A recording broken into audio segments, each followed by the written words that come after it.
Nick, machst du mit einmal? Bitte?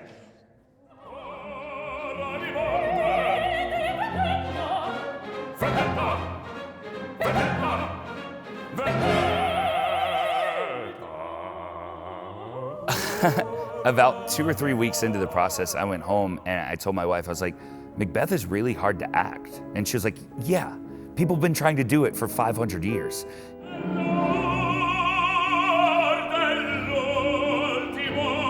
It is so nuanced, it is so hard, and Shakespeare is so brilliant that every reading of Macbeth is valid. It just is. A librettist had this much information. They had to trim it so it could be done within, not 12 hours. Because there's so much specificity, but then so much interpretation capabilities. And that combination makes this stuff really hard. If it's hard with the piano in the room, and it's hard in the Sitzprobe, and it's hard when we get costumes, and it's hard in the theater, it's probably just hard. So the antenna has to go up there, yeah? And you have to be like, okay, that's gonna be difficult. So for me, that's, vocally speaking, the most important part is learning, okay, this is where I've got to really pay attention.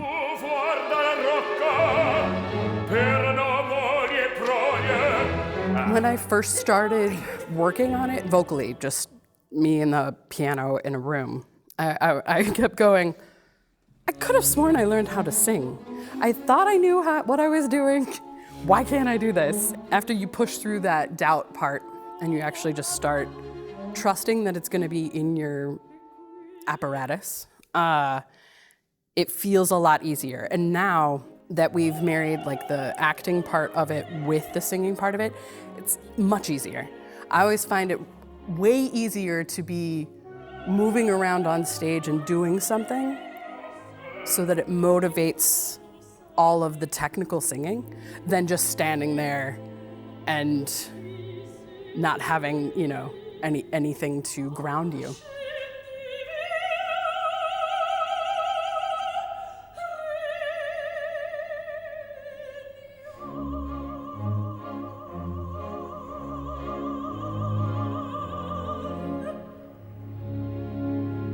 Well, even just the first entrance is more difficult than other times you get to start a role in Verdi. You come out and your first thing is speaking. It's different to sing Italian than it is to, try to be a dramatic actress in Italian. I kind of worked with a wonderful Italian actress to help me do the beginning parts of it so I wouldn't sound like an idiot. So that's your first hurdle. And then you have to go right into singing in your passaggio because it starts on a high E and you're alone. You have no orchestra, you have no help. So it's very exposed immediately.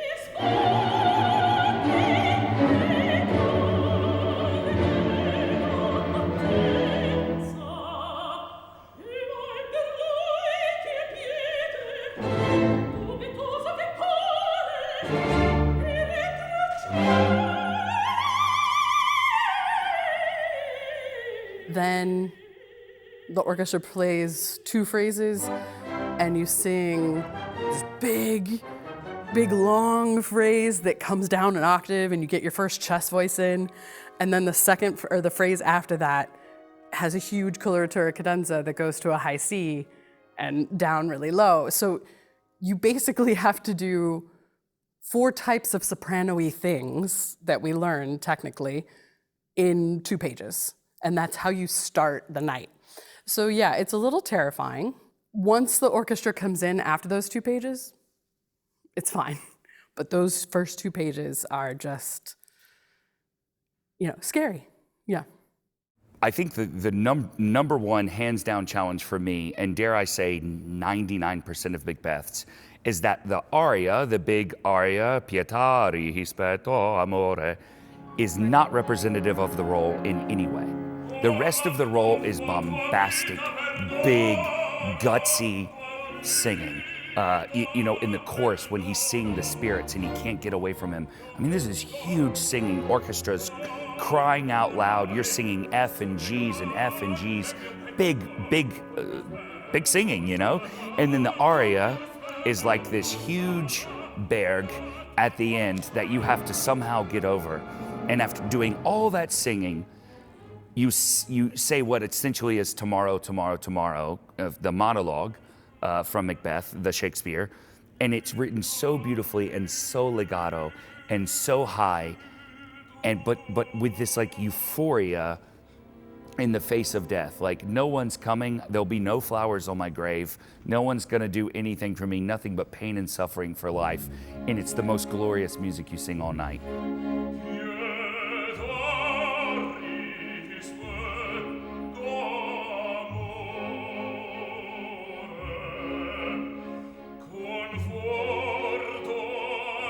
That's the challenge. How do I pace and how do I have something left to give vocally at that moment in the opera? And again, it's a 4-act opera, and this comes 3/4 of the way through the 4th act.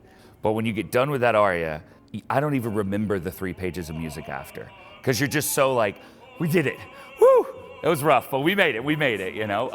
So yeah, that's the particularly biggest challenge, is that all the singing for the most part is very manageable and doable and exciting. And then at the end, it's just this gorgeous high legato singing, which is really hard to do. It's a little easier because this is my 15th Verdi role. So I at least kind of know the formula that he likes to do.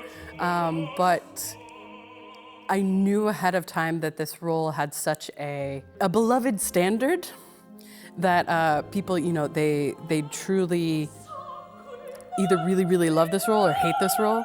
And I wanted to bring like love of hating it, if that makes sense. So we made sure that every single line in this opera is motivated by how she's treating other characters, what she's thinking, what she's feeling, what she's trying to convey to other people, which is not nice.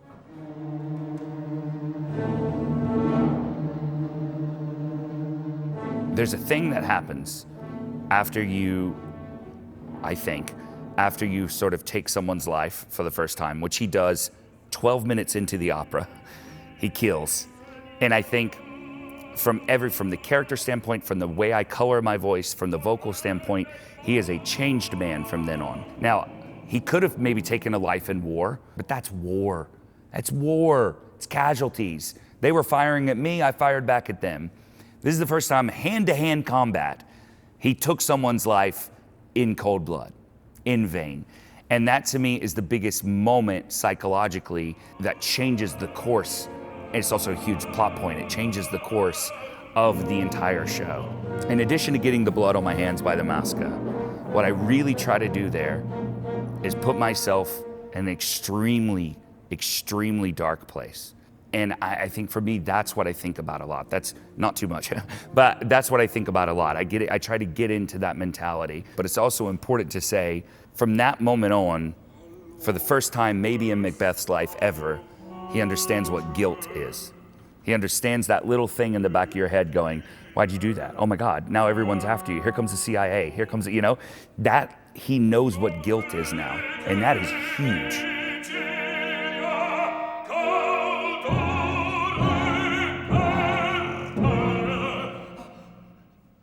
When we get to the Brindisi in the second act, I have to sound like a completely different human. And then once that's over, I feel like I know precisely what I'm doing. Once I get over the Brindisi hump, it feels great. It's because you have Verdi writing these bipolar roles, kind of like Violetta, where you have all this coloratura and then you have all the dramatic stuff at the end. Here you have really exposed things, dramatic stuff, and then high coloratura that's, insane and staccato and very, I don't know, it feels like you have to change gears in your car a lot in that scene. And then once that's done, I feel like I can just sing.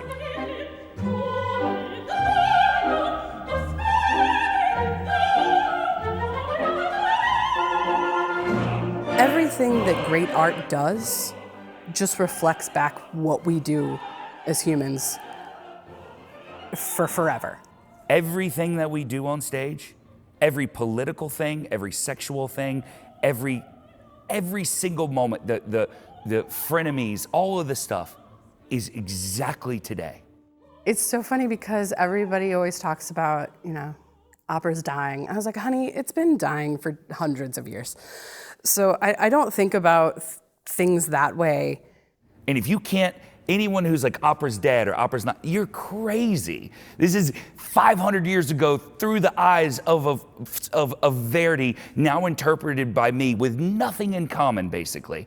And it's all the same problems.